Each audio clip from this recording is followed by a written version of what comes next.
Nassın olmadığına dair əqli və vaqei dəlillər.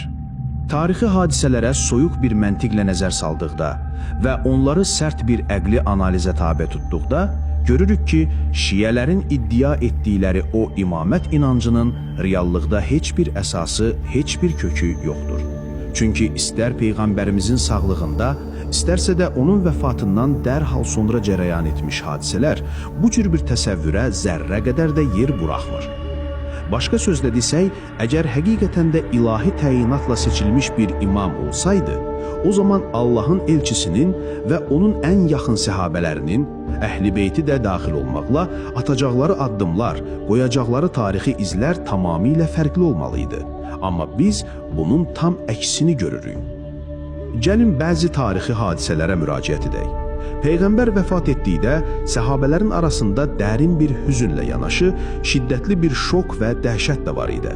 Bu şokun təsiri ilə onlar bir neçə böhranlı vəziyyətlə üzləşdilər. Bunlardan birincisi, Peyğəmbərin ölüm xəbərinə verilən ilk reaksiya idi. Böyük səhabə Ömər bin Xəttab bu xəbəri qəbul edə bilmirdi. O, Peyğəmbərin sadəcə olaraq huşunu itirdiyini düşünürdü və kim Muhammed öldü desə boynunu vuraram deyərək qılıncını siyirmişdi. O inanırdı ki, Peyğəmbər ümmətinin son halını görmədən, münafiqləri təmizləmədən vəfat etməyəcək. Məhz bu böhran anında ümməti sakitləşdirmək, onları bir araya toplamaq üçün irəli çıxan şəxs Əbu Bəkir oldu. O, Ömərin etirazlarına baxmayaraq insanlara xitab etdi və o məşhur, tarixi sözlərini dedi. Kim Muhammedə ibadət edirdisə, bilsin ki, Muhammed ölüb. Kim Allaha ibadət edirdisə, bilsin ki, Allah həmişə diridir və heç zaman ölməz. İndi gəlin soruşaq, əgər həqiqətən də ilahi təyinatla seçilmiş bir imam olsaydı, o zaman Allahın elçisinin və onun ən yaxın səhabələrinin, Əhl-i Beyti də daxil olmaqla atacaqları addımlar, qoyacaqları tarixi izlər tamamilə fərqli olmalıydı. Amma biz bunun tam əksini görürük. İndi isə gələk daha bir misala. Bəlkə də ən həlledici hadisəyə, Səqifə hadisəsinə.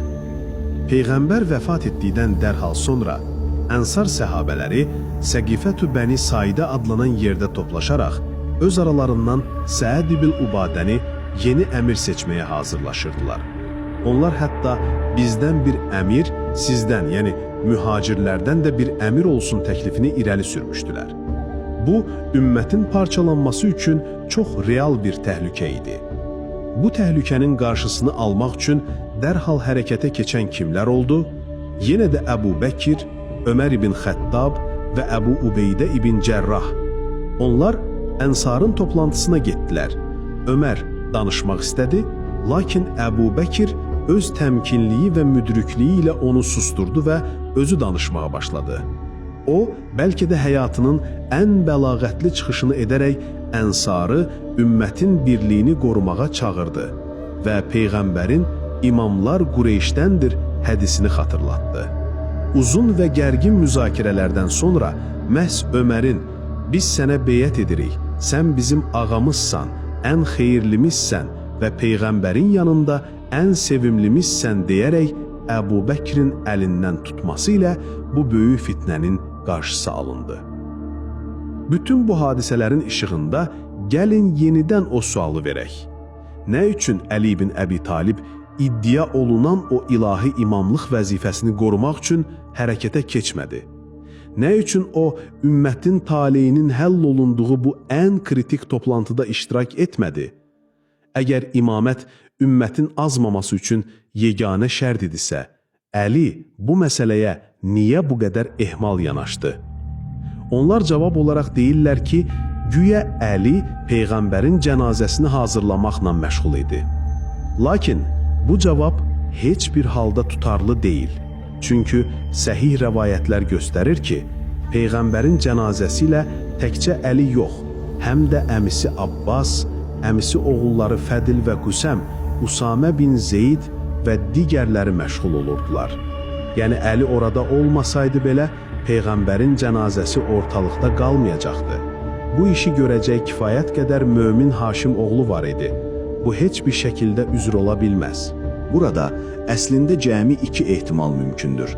Ya Əli Mədinədə baş verən bu hadisələrdən Ənsarın bu toplantısından tamamilə xəbərdar idi, lakin buna baxmayaraq cənazə işləri ilə məşğul olmağa üstünlük verdi.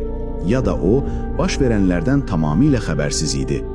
Əgər Əlinin ilahi təyinatla seçilmiş bir imam olduğunu iddia ediriksə, onun bu hadisədən xəbərsiz olduğunu demək ən azı iki səbəbə görə qeyri-mümkündür. Birincisi, Mədinə kiçik bir cəmiyyət idi və Ənsarın arasında Əlini sevən, onun haqqını istəyən onlarla insan var idi. Necə ola bilər ki, bu qədər tərəfdarı olan bir insanın ümmətin taleyinin həll olunduğu bu toplantıdan xəbəri olmasın? İkincisi və daha da əhəmiyyətlisi, əgər Əlini məsum edən, ona bəşəriyyətin bütün elmlərini öyrədən, onu yer üzündə öz höccət edən Allahdırsa, necə ola bilər ki, Allah imamlığının ilk günündə onun haqqının qəsb olunduğu bu kritik məqamda onu bu qədər qafil və köməksiz buraxsın? Bu şiyələrin özlərinin ilahi lütf və hikmət anlayışlarına belə ziddir. Bizi düşündürən məqamlardan biri də Peyğəmbərimizin cənazə namazının qılınma şəklidir. Məlumdur ki, və bu tarix və hədis alimləri arasında üzərində icma olan bir məsələdir, Peyğəmbərin cənazəsinə heç kim imamlıq etməyib. Səhabələr onun otağına kiçik qruplar halında və ya tək-tək daxil olub, imamsız şəkildə namaz qılıb çıxıblar. Hətta İmam Muhammed Əl-Baqirin özündən belə onun cənazəsi imamsız qılındı deyə rəvayət olunur. Bu, təbii olaraq bir sual doğurur. Niyə? İslamda cənazə namazının cəmaatla qılınması qaydası olduğu halda, niyə onlar bu qaydanı Peyğəmbərin öz cənazəsində tərk etdilər? İmam Şafii bu suala çox gözəl bir cavab verir. O deyir, bu, Allahın elçisinin cənazəsinin əzəmətinə, böyüklüyünə görə idi. Onlar onun cənazəsində heç kimin imam olmaması üçün sanki öz aralarında yarışırdılar. Onun tələbəsi Ər-Ramli isə bu sözü daha da aydınlaşdırır. Çünki onlara imamlıq edəcək vahid bir imam hələ müəyyən edilməmişdi. Və onlar bilirdilər ki, kim o gün cənazədə irəli keçib imamlıq etsəydi, bu, onun qalan bütün işlərdə də öndər olmasına, yəni xəlifə seçilməsinə bir işarə olacaqdı. Bütün bunlar onu göstərir ki, əgər səhabələrin zehnində və qəlbində Əli ibn Əbi Talibin onsuz da haqq xəlifə olduğu inancı sabit olsaydı, o zaman heç bir tərəddüd etmədən cənazəyə məhz onun imamlıq etməsi gözlənilməli idi. Əlinin özü tərəfindən də belə bir təşəbbüsün olmaması bir daha eyni həqiqəti təsdiqləyir. O, özünü insanların təyin olunmuş imamı hesab etmirdi. İndi isə gəlin Səqifə hadisəsi ilə bağlı daha bir mühüm məqama diqqət çəkək. O toplantıda Ənsar özlərindən bir əmir istədikdə, mühacirlər onlara hansı argumentlə qarşı çıxdılar? Onlar Peyğəmbərdən eşitdikləri İmarət yalnız Qureyşdə olar hədisini xatırlatdılar və Ənsar bu tək bir hədis qarşısında təslim olaraq öz iddialarından əl çəkdilər. Əgər Peyğəmbər özündən sonra Əliyi xəlifə təyin etmişdisə, o zaman niyə Ənsar həmin məclisdə mühacirlərə Əlinin bu haqqını xatırlatmadı? Niyə onlar, bəli, imamlıq Qureyşdəndir, amma Peyğəmbər onu artıq Qureyşin içindən bir nəfərə, Əliyə verib demədilər? Halbuki şiələrin öz iddialarına görə Ənsarın içində Səd bin Ubadə kimi böyüklər də daxil olmaqla, onlarla səhabə Əlinin tərəfdarı, onun şiyəsi idi.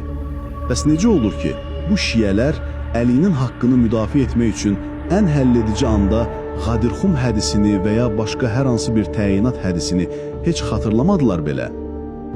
Əhməd Əl-Vaili kimi şiə müəlliflərinin iddiasına görə bu ənsarlar İmam Əlinin xilafətə daha layiq olduğuna inanırdılar. Yaxşı, əgər inanırdılarsa, niyə sustular? Niyə öz iddialarından Əbu Bəkrin nəql etdiyi ümumi bir hədisə görə əl çəkdilər, amma Əlinin xeyrinə olan o xüsusi və daha güclü hədisləri heç yada salmadılar? Bunun yeganə bir məntiqi izahı var. Onlar belə bir xüsusi təyinatdan tamamilə xəbərsiz idilər. Fəxrüddin Ər-Razi də eyni sualı verir. Əgər belə bir nas mövcud olsaydı, o zaman səhabələrdən heç birinin Peyğəmbər filankəsi təyin etdiyi halda bu nə ixtilafdır deməsi necə mümkün ola bilər? İbn Həcər Əl-Məkkidə bu məsələni belə yekunlaşdırır. Əgər Əli haqqında açıq-aşkar bir nas, bir təyinat olsaydı, bunu ilk növbədə Əlinin özü arqument kimi ortaya qoyardı. Necə ki, Əbu Bəkir tək bir hədislə bütün ənsarın iddiasını rədd etdi, onlar da dinə olan hörmətlərindən sustular. Dinin ən kiçik bir əmri qarşısında bu qədər həssas olan o böyük sahabə nəslinin, Peyğəmbərin güya açıq-aşkar olan xilafət təyinatını heç müzakirə belə etməməsi necə təsəvvür edilə bilər? Əgər kimsə iddia etsə ki, Əli onlara bu nası xatırladıb, lakin onlar itaət etməyiblər, belə birisi cahildir, sapıqdır, zəruri olaraq bilinən tarixi həqiqətləri inkar edən biridir.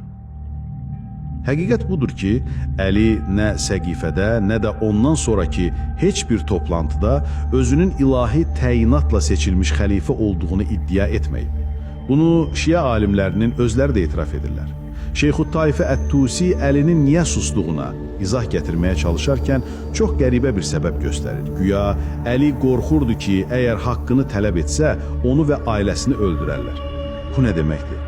Yəni Peyğəmbərin canlarını fəda edərək yetişdirdiyi o sahabə nəsli, hakimiyyətə görə onun ən sevimli ailəsini, onun nəslini qətlə yetirməyə hazırdılar. Bu, sahabələrə atılan ən böyük böhtanlardan biridir. Əş-Şərif Əl-Murtada isə daha dürüst davranaraq etiraf edir ki, Əli nə Səqifədə, nə də sonraki şurada bu nassı dəlil gətirməyib. Səbəb isə budur ki, onun iddiasına görə orada iştirak edənlər onsuz da Əbu Bəkir və Ömərin həqiqi imamlar olduğuna inanırdılar və onlardan başqası haqqında bir nassın olmamasının batil olduğunu etiqad edirdilər. Bu iki qat etirafdır. Birincisi Əli susub, ikincisi səhabələr belə bir təyinatın olduğuna qətiyyən inanmırdılar. Əlinin heç bir yerdə öz xəlifəliyinin ilahi bir təyinat olduğunu iddia etmədiyi tarixi rəvayətlərlə də təsdiqlənir. Hətta ona nisbət edilən Nəhcül Bəlağədə Müaviyyəyə yazdığı bir məktubda belə dediyi qeyd olunur. Mənə beyyət edənlər Əbu Bəkirə, Ömərə və Osmana hansı şərtlərlə beyyət etdilərsə, eyni şərtlərlə mənə də beyyət etmişlər. Bu işdə şura haqqı yalnız mühacirlər və ənsara məxsusdur. Onlar bir şəxs üzərində razılaşıb, onu imam təyin edərlərsə, bu Allahın razılığına uyğun olar. Əgər ilahi təyinat olsaydı, şuranın nə mənası qalardı? Və son bir sual. Yaxşı, tutaq ki, Əli özü təqiyyə edib sustu. Bəs Salman Əl-Farisi, Əmmar bin Yasir, Əl-Miqdad, Əbu Zər kimi onun ən sadiq, ən cəsur tərəfdarları, Şiyələrin özlərinin ilk 4 şiyə adlandırdığı bu insanlar Səqifədə niyə etiraz etmədilər? Niyə onlar Əlinin ilahi haqqını tələb etmədilər? Şiə kitablarında bu barədə sonradan uydurulmuş güya 12 nəfərin etiraz etməsi ilə bağlı uzun bir hekayə var.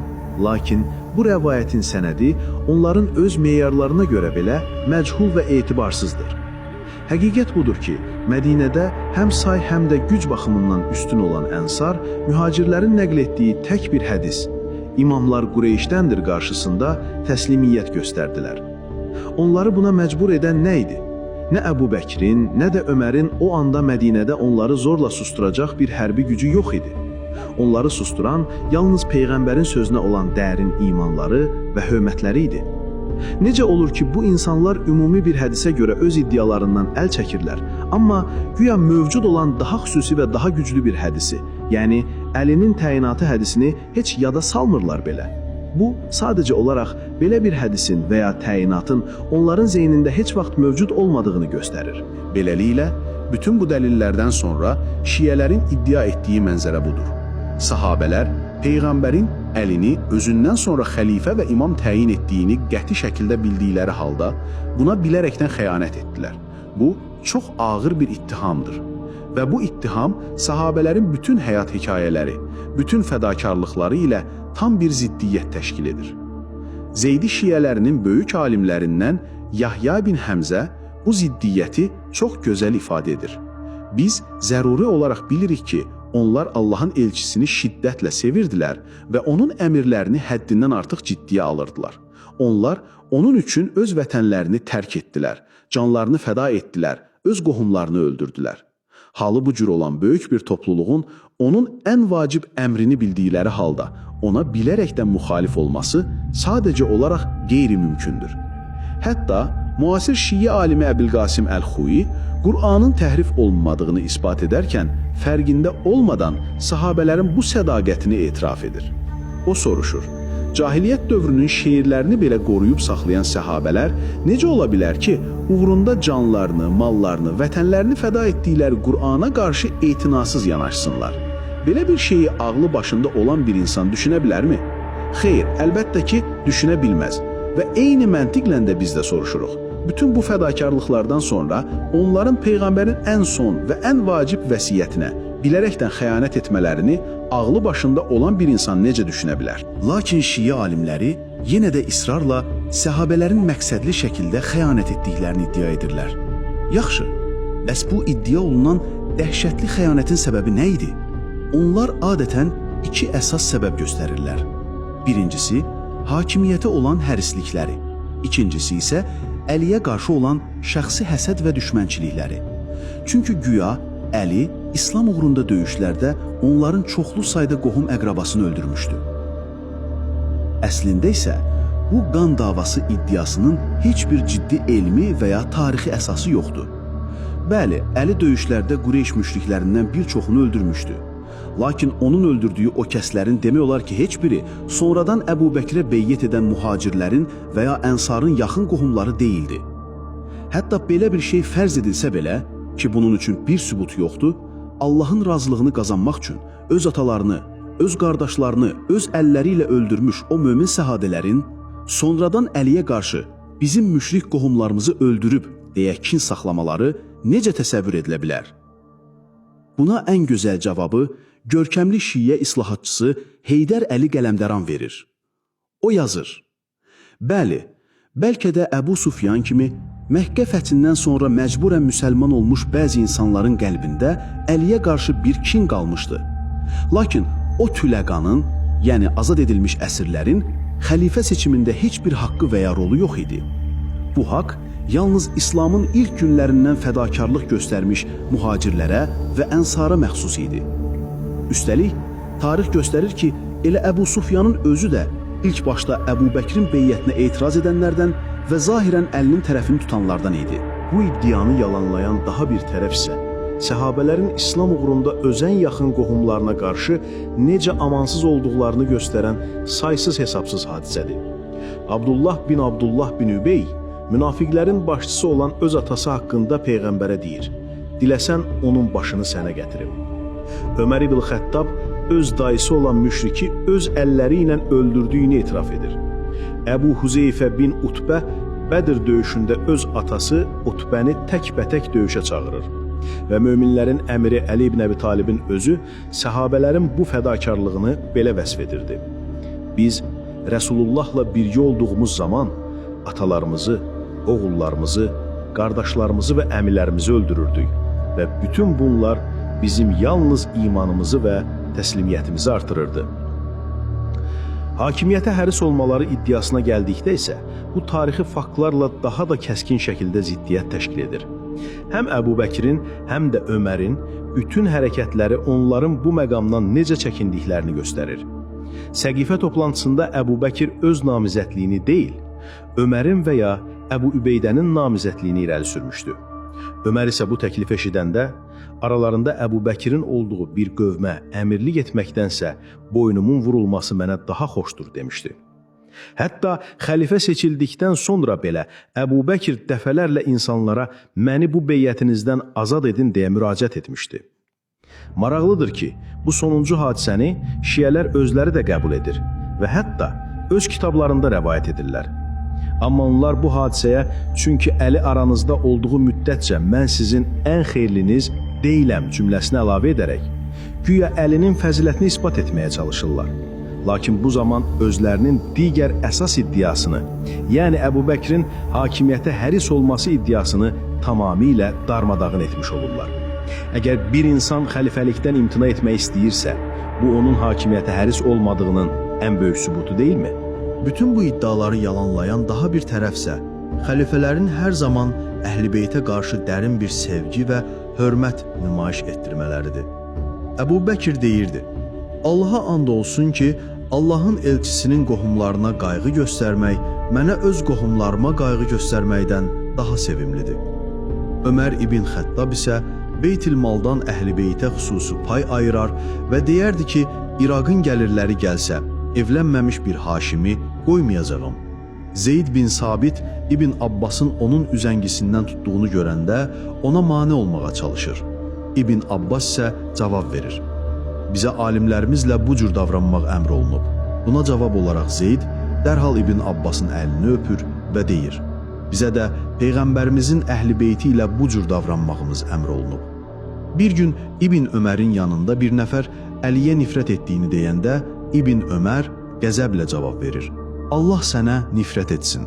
Sən elə bir adama nifrət edirsən ki, onun İslam dininə göstərdiyi tək bir xidməti belə dünya və onun içindəkilərdən daha xeyirlidir.